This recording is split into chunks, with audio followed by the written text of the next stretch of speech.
The fluorescent lights hummed. Detective Santos stood beside me, watching. The woman on the table was 24. My jawline, my father's green eyes. "I don't have a daughter," I'd told Santos an hour ago. But there she was, on her inner wrist in elegant cursive, Kovac. My mother's handwriting. The same loops and backward slants from the letters in my nightstand. Letters from a woman dead 5 years.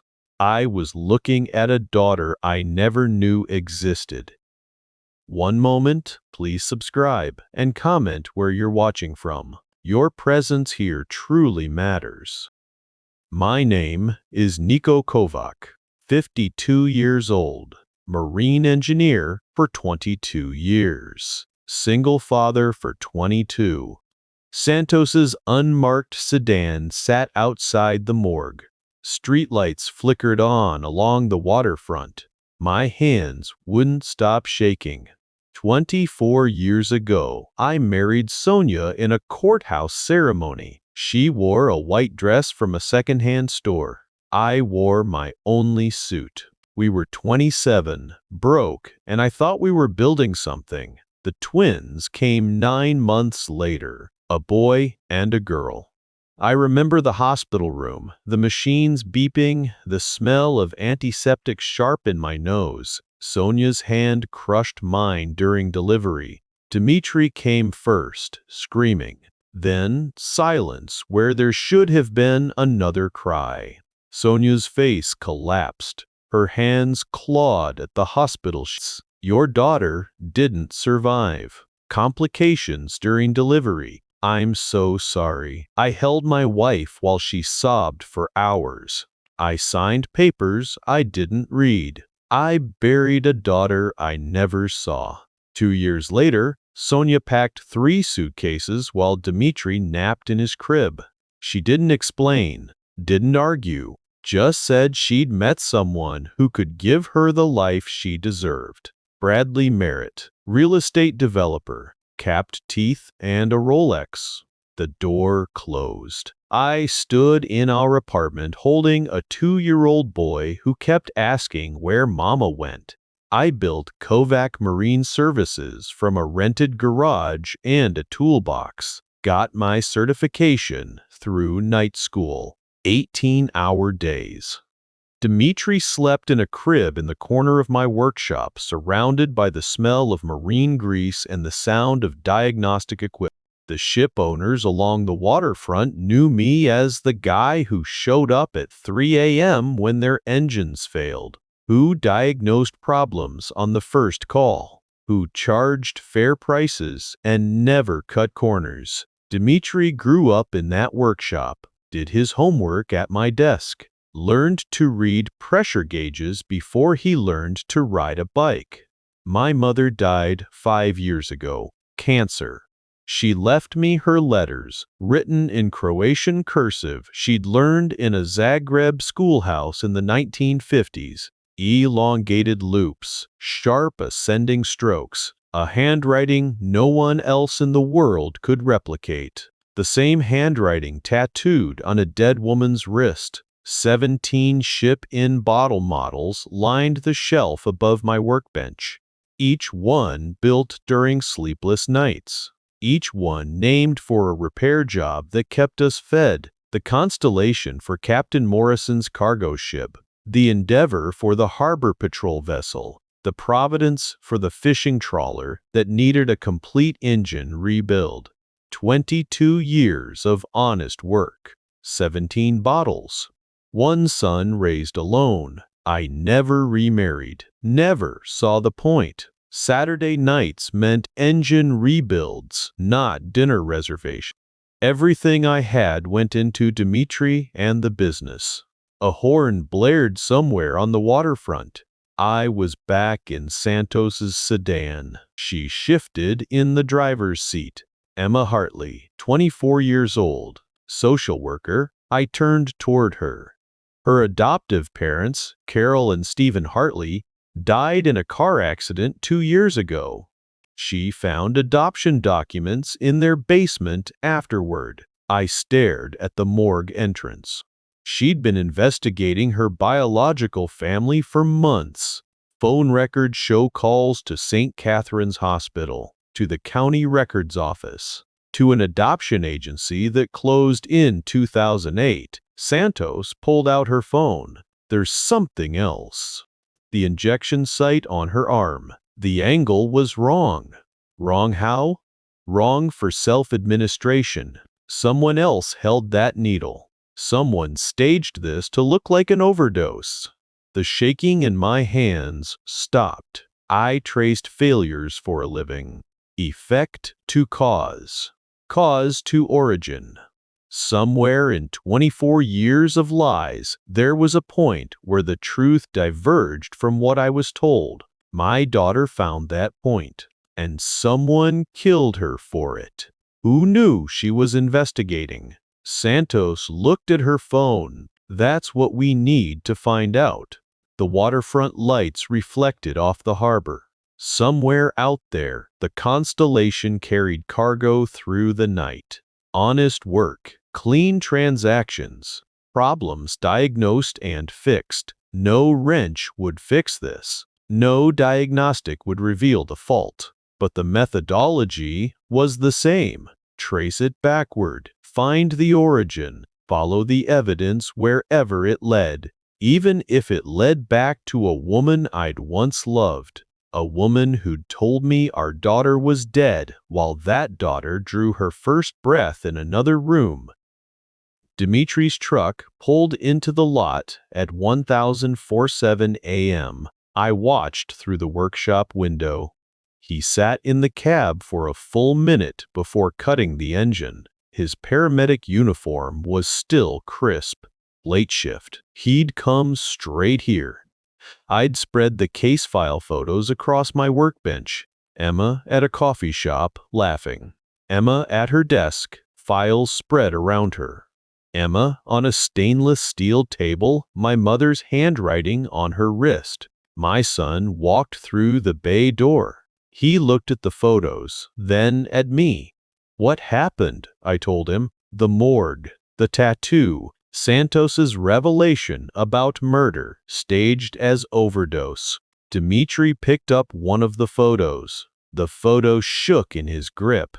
About 18 months ago, his voice cracked. Dad, 18 months ago, I had a call. Young woman, early 20s, collapsed at a coffee shop on Fleet Street. I set down my coffee. Green eyes like Grandpa's, he continued. Your jawline. I remember thinking she looked familiar. Couldn't place it. Checked her vitals, got her talking, asked her name. What did she say? Emma. He sat on a work stool, put his head in his hands. I handed her off to the ER, signed my paperwork. Never thought about it again until now. I crossed to him, put my hand on his shoulder. You couldn't have known. I held her wrist to check her pulse. He looked up. The same wrist with that tattoo. I touched it and didn't know what it meant. Neither did she. Not then. We stood in the fluorescent hum of the workshop. 17 ship-in bottles watched from their shelf. Outside, the harbor lights reflected on still water. Santos arrived at 2005 a.m. She carried a cardboard file box and a laptop. Set them on my workbench beside the photos. Emma's investigation timeline. Everything she documented before her death. She spread documents across the metal surface like engine schematics. I recognized the methodology. Effect traced to cause. Cause traced to origin. After her adoptive parents died, Emma went through their basement. Found a locked filing cabinet with these inside. Santos held up a sheaf of papers. Adoption records from 1999. Private agency, now defunct. The birth mother's name was listed as Sonia Marik, my ex-wife's maiden name. She knew, I said. Santos nodded. But there's more. She pulled out bank statements. 24 years of them. Monthly transfers of $800 from an account in Sonia Maria's name. Started the month after Emma was born. The payments went to an account Emma traced back to the Hartleys. Sonia was paying them, I said, to raise our daughter. Santos nodded. $800 a month for 24 years. The transfers stopped 2 years ago. When the Hartleys died, Dimitri said, Emma found these records in her parents' files. They'd kept documentation of every payment, but never told her where the money came from. I picked up the statements. $800 a month for 24 years. $230,000. I ran the math again, then set the papers down. Sonia had funded her lie for a quarter century. Where did the money come from? Santos pulled up a document on her laptop. A savings account opened in 1999. Single depositor. Automatic transfers from a joint account held by Bradley and Sonia Merritt. My stomach turned. Bradley knew? Unclear. The joint account had minimal oversight. Sonia had her own card, her own access. She could have hidden these transfers for years. Dimitri leaned forward. What about the death certificate? How did she fake that? Santos laid out another document. St. Catherine's Hospital, dated 24 years ago. Death certificate for baby girl Kovac. Cause of death, complications during delivery. I stared at my daughter's fake death notice. Signed by Nurse Dolores Varga, Santos said. Still works at the hospital. Per diem in the geriatric unit. Did Emma find her? Santos nodded. Phone records show 3 calls to the hospital in the months before Emma died. Emma was building her case. She traced everything back to its source. I ran my hand over the documents. My daughter had done what I should have done 24 years ago. She'd questioned the story, followed the evidence, found the truth, and then Santos pulled out one final document, a printed email from Emma's personal account. 3 months ago, Emma sent this to a contact saved as Biomom, requested a meeting, said she had questions. What happened at the meeting? Santos looked at me. We don't have details, but Emma's phone records show she met someone at a coffee shop on Harbor Street. The meeting lasted 47 minutes, and within weeks she was dead. Santos nodded. The injection site proves it wasn't suicide. Someone held that needle. Someone knew what Emma had discovered and decided to silence her. Dimitri stood.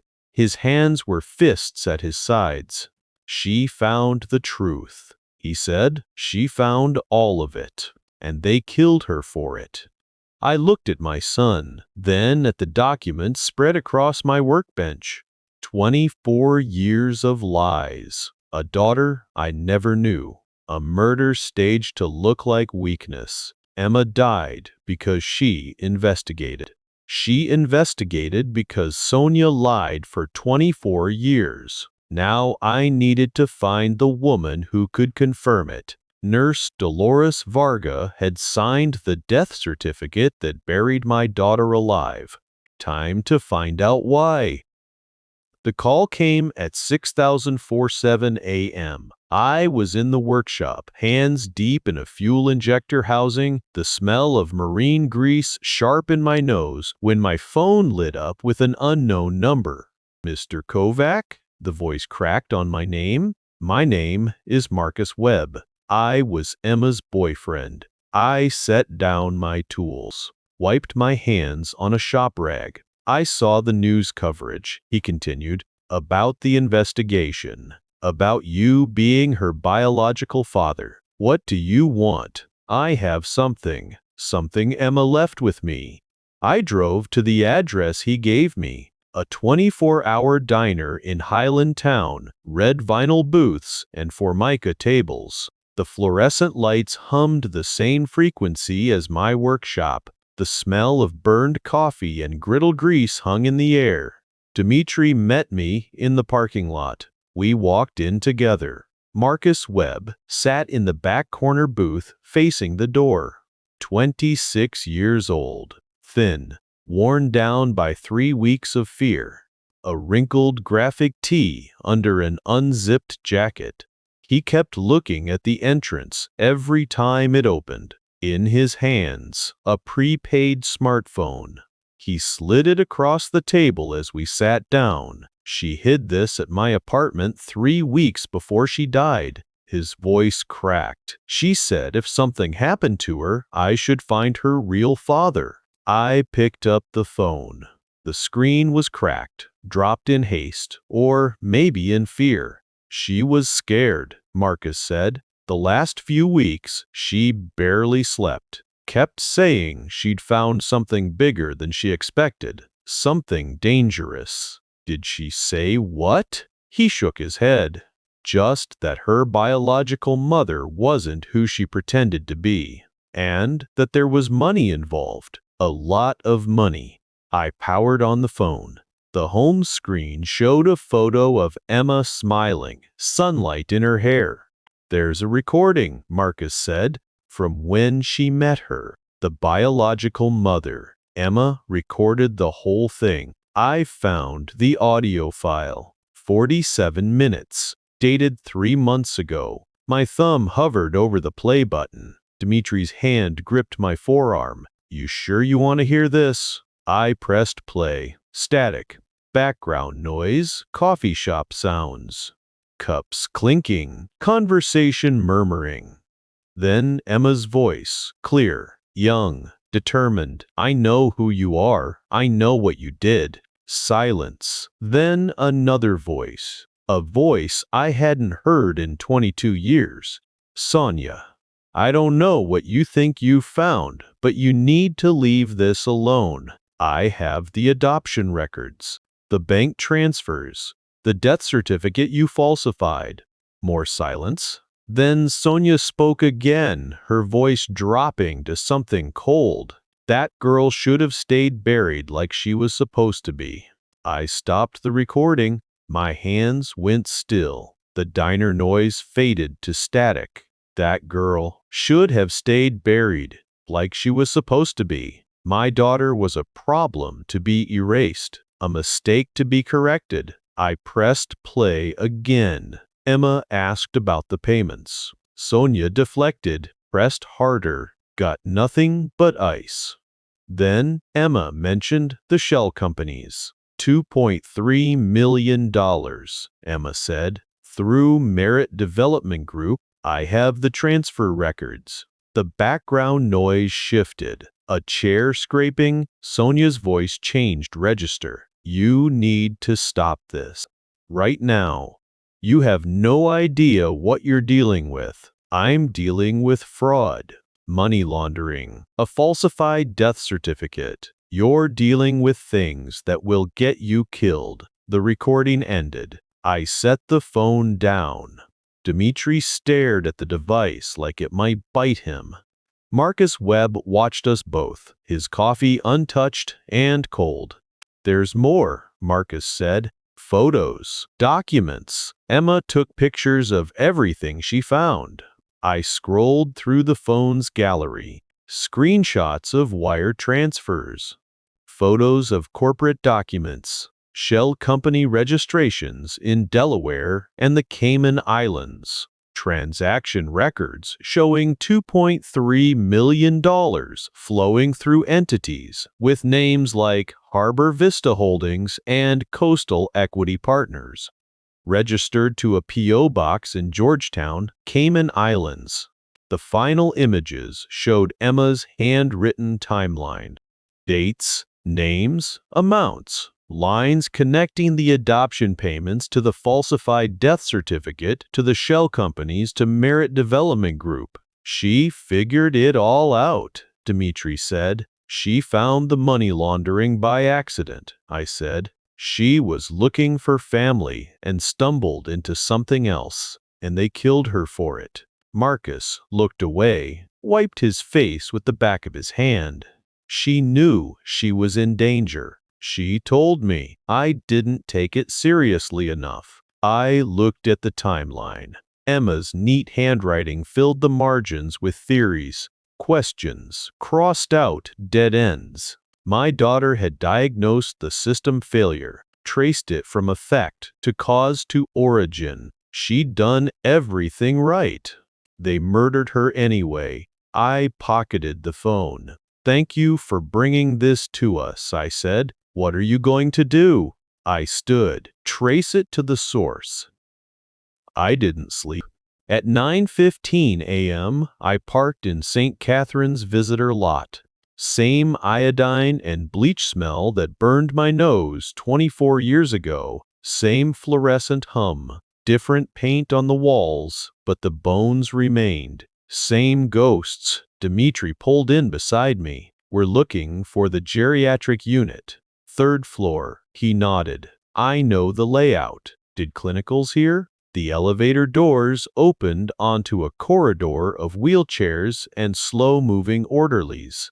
A nurse's station anchored the center of the floor, monitors displaying patient vitals in green and amber. I approached the desk. A young nurse looked up. "I'm looking for Dolores Varga." She glanced at a schedule board. "Room 31-7. She's with a patient." We waited. Dimitri stood at the window, watching the parking lot. His jaw worked like he was chewing on words he couldn't say. 15 minutes later, a woman emerged from room 317.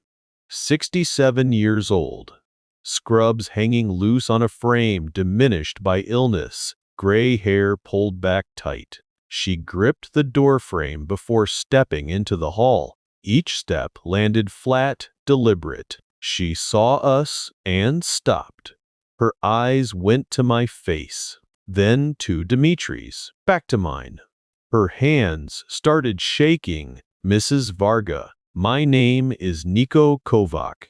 She gripped the wall for support. "I know who you are." Her voice came out thin. "I've been waiting for this day for 24 years. The break room was empty. Varga sat across from us at a plastic table, her hands wrapped around a coffee cup she hadn't touched. The coffee had gone cold. A faint, bitter smell rose from the untouched surface. "She paid me $5,000. Varga's eyes stayed fixed on the table. "Your ex-wife. She said the baby died during delivery. Said the paperwork needed to reflect that. The baby didn't die." "No." Varga finally looked at me. "The baby was healthy. Perfect. 7 pounds, 4 ounces.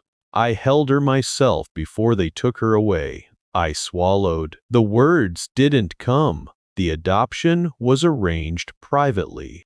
Cash transaction. I filed the death certificate the next morning. Told myself it was a mercy, that the child would have a better life. "You didn't know what Sonia planned to do with me." I didn't ask. Varga's voice cracked. "I took the money. I signed the papers. I've carried that weight every day since." Dimitri leaned forward. "The original records. Do they still exist?" "Basement archives." Varga nodded slowly. "When they converted to digital in 2008, nobody bothered with the paper files from the 90s. Handwritten notes, delivery logs. Everything's still down there, including notes that contradict the death certificate, including everything." I studied her face, the hollowed cheeks, the yellow tinge to her skin. "You're dying. Pancreatic. 3 months, maybe 4. She met my eyes. "I stopped treatment last week. Couldn't afford it anyway. But I can afford this. The truth. Will you testify?" "Yes." Her hands steadied on the cup. "Whatever you need. Whatever it takes. I'm done running from what I did." Santos called while we drove back from the hospital. Forensic team recovered the security footage. Santos spoke faster than usual. Clipped sentences. No small talk. 3 hours of footage. The Merritts thought they'd deleted. What does it show? Sonia and Bradley leaving the estate at 10:47 p.m. the night Emma died. Returning at 2023 a.m., Emma's estimated time of death, 11:30 p.m. Their alibi statement said they were home all evening. Their alibi statement was a lie. Santos paused. I have warrants ready. Just need one more piece. Emma's apartment, the hidden folder, her investigation materials. We need to document everything she found before the Merritt's lawyers try to suppress it. The crime scene tape still hung across Emma's door. Santos was already there when we arrived, standing with a forensic tech and a video camera. Emma's apartment was small, neat. The walls held corkboards covered with notes, photos, printouts. A hand-drawn timeline stretched across one board, connecting dates to names to dollar amounts. Santos pointed to the bedroom closet. Marcus said she mentioned hiding something. Didn't know where. I walked to the closet, ran my hands along the walls. The drywall felt cool under my palms. Smooth, except for one spot. The loose panel was behind a row of winter coats. I pressed, and it shifted. Behind it, a manila folder thick with documents. Heavy in my hands. The papers inside smelled faintly of dust and old ink.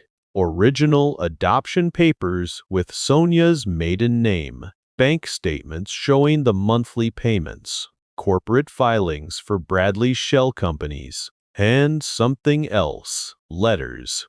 Formal complaints from 3 different contractors. Cash payments that didn't match invoices.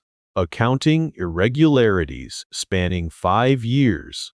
Bradley's people have been talking. Santos read over my shoulder. They just didn't know anyone was listening. I looked at Emma's timeline. Her precise block letters. Her crossed-out theories. Her questions in the margins. Emma built this case alone. Now I had what she gathered. The Merritt's annual charity gala spread across the estate like a performance.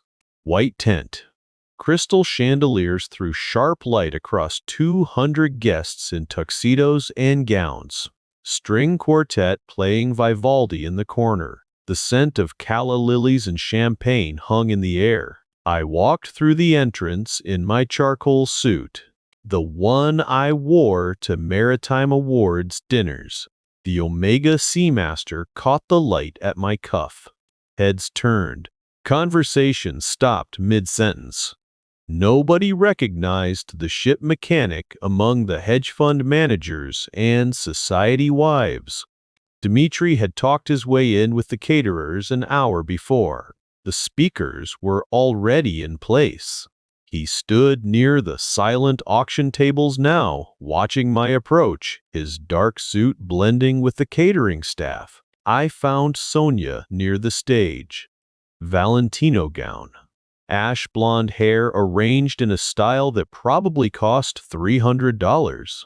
She was mid-conversation with a city councilwoman, her thin smile firmly in place. I stopped 6 feet away, reached into my pocket. The councilwoman noticed me first. Her eyebrows rose. Sonia turned.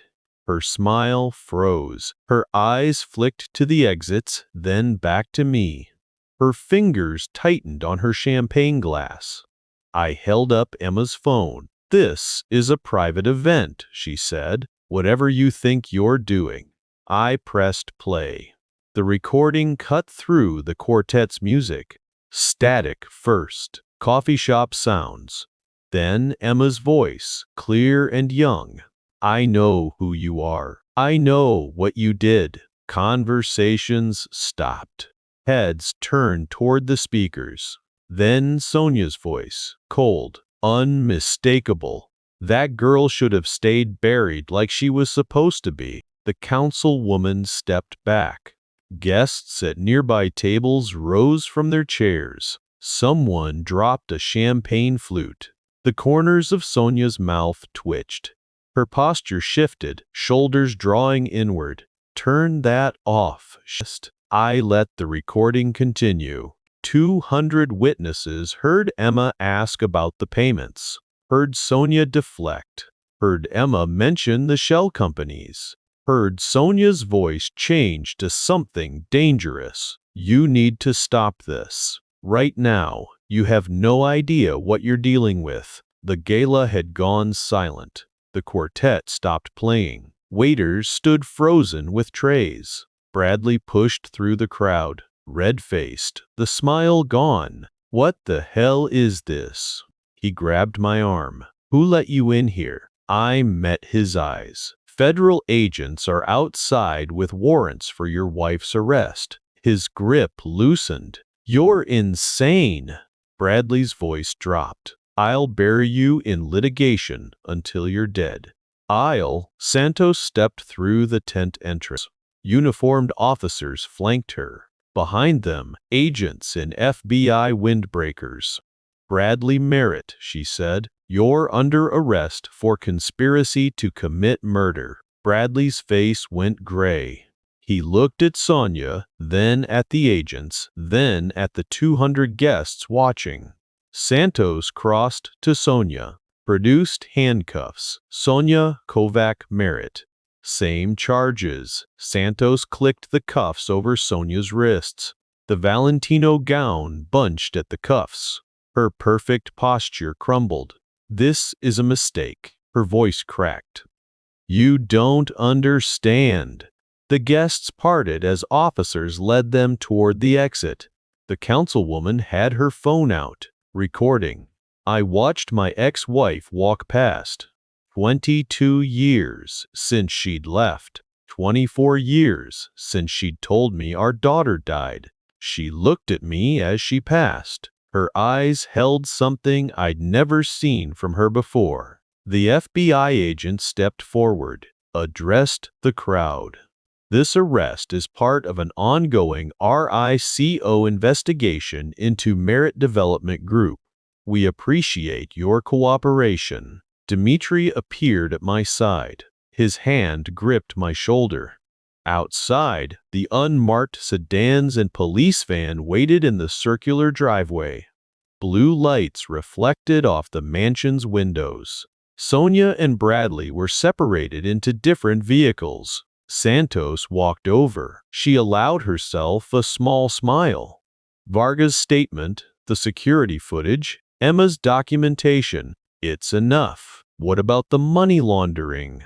Federal case, separate jurisdiction, but the contractors are talking. They've been waiting years for someone to ask the right questions. I watched the police van pull away. Sonia's face was visible through the rear window, small, pale, the society wife reduced to a booking photo.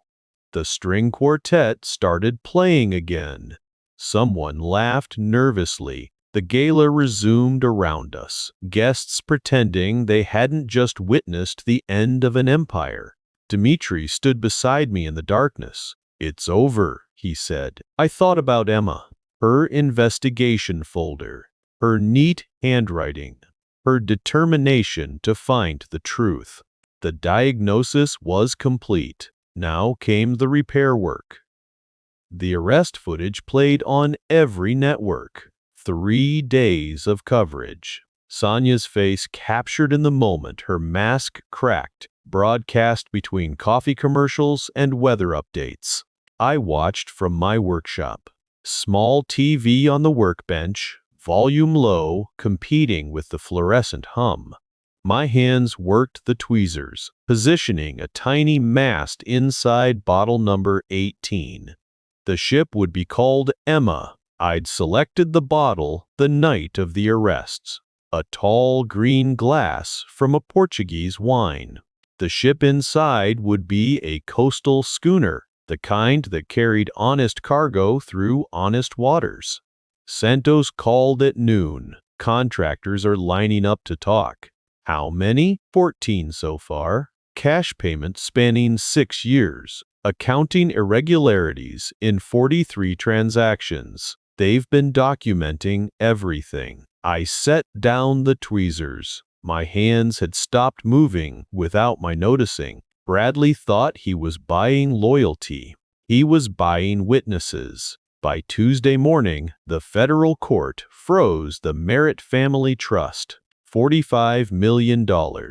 Every asset Bradley thought protected now subject to forfeiture proceedings. I read about it in the Baltimore Sun. The Sun listed the properties: Westbrook Hills Estate, vacation home in Aspen, beachfront condo in Palm Beach, commercial buildings throughout the city. Dmitri brought coffee and sat across from me. 24 years of falsifying vital records. He read from his phone. They're adding it to the murder conspiracy charges.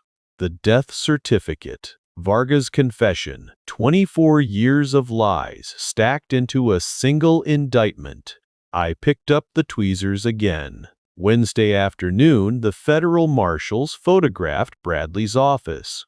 I saw the footage on the evening news.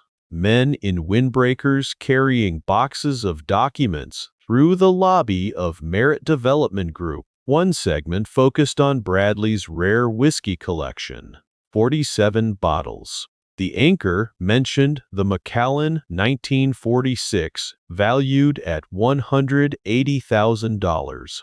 He never drank it.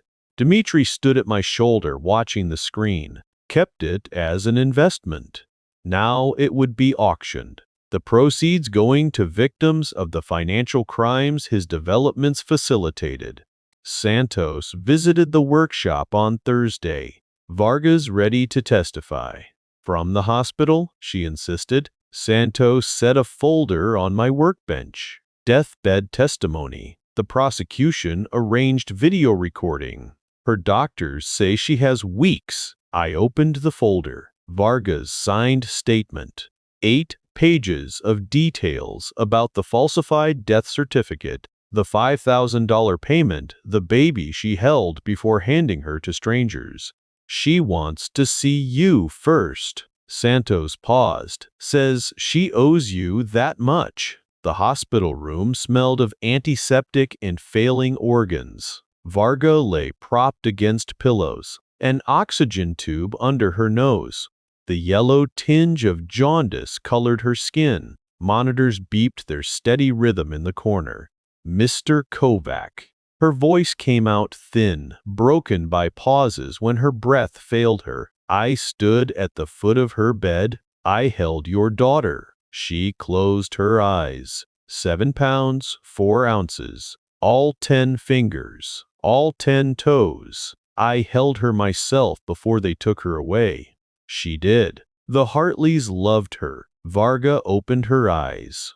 I knew this day would come eventually. Every time I saw a child that age, every birthday, wondering what became of her. She became someone who found the truth. Varga nodded slowly. And now I'll tell the truth. For her. The testimony took 4 hours. Prosecutors, defense attorneys, court reporters. Varga's voice came out thin, broken by pauses when her breath failed her. Her confession would seal the conspiracy conviction. I watched the news that night from my workshop. Sonia being transported to county jail. Orange jumpsuit replacing the Valentino gown. Handcuffs where diamond bracelets used to be.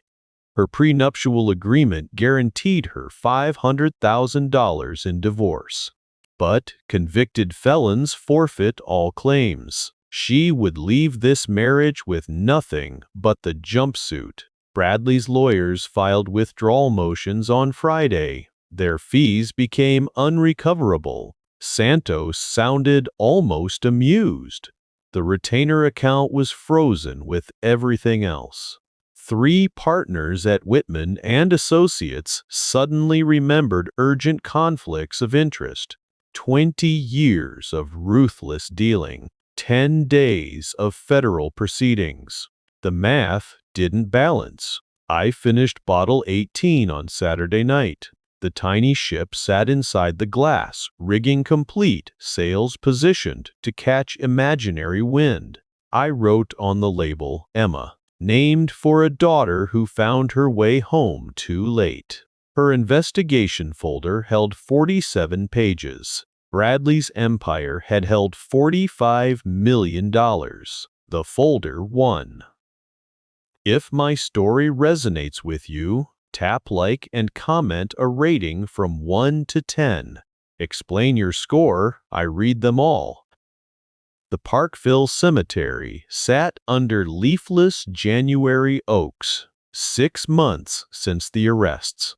The ground had frozen and thawed twice since then. Emma's headstone stood beside Carol and Stephen Hartley. Simple granite, her name, her dates, 24 years between them. Dmitri stood at my shoulder. Neither of us spoke. I'd placed my mother's letters in the casket before the burial. Croatian cursive on yellowed paper, now resting with the daughter who'd tattooed that handwriting on her wrist. The wind cut through my work jacket. I let it. The cold was clean, the crunch of frozen grass under my boots the only sound. Dimitri's apartment held Emma's collection now. Carol Hartley's will had named her daughter's possessions to any blood relatives who came forward. Antique stethoscopes, Civil War surgical kits, anatomy charts from the 1890s. He'd arranged them on shelves beside his own pieces, matching interests from matching DNA. Santos had called last week. Case file stamped, solved in red marker. Federal sentences pending for Bradley. State charges proceeding against Sonia. The contractor's testimony filled 3 binders. The maritime community sent cards, phone calls, offers of work when I was ready. 22 years of honest reputation, 17 bottles on the shelf now carried something else. A man who'd traced the failure to its source. That evening, I sat at my workbench. Bottle 19 waited. Blue Portuguese glass. Inside, the hull of a coastal schooner took shape under my tweezers, the same pen I'd used for 18 others, steady in my hand. I wrote on the label in careful block letters, Emma, a daughter who traced the truth back to its origin.